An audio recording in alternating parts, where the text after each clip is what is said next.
fellow parent. This is Andrea, and today we're going to talk about the one mistake that many parents make when they are trying to raise a reader.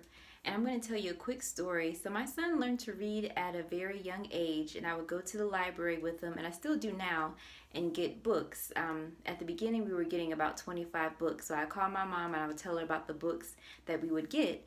And she would ask me one question: how many books did you get for yourself? And I would pause and I would say none.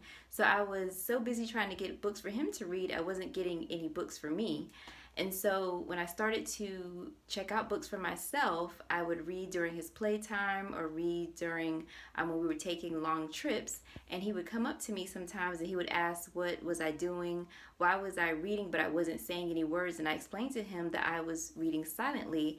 So shortly after that, I caught him in his room and he was reading, and I didn't hear him say anything. And I said, well, what are you doing? He said, well, I'm reading silently. So our kids do what they see us do. So if you want to raise a reader, definitely get books for yourself so they can see that you are reading and you can model the joy of reading for your child.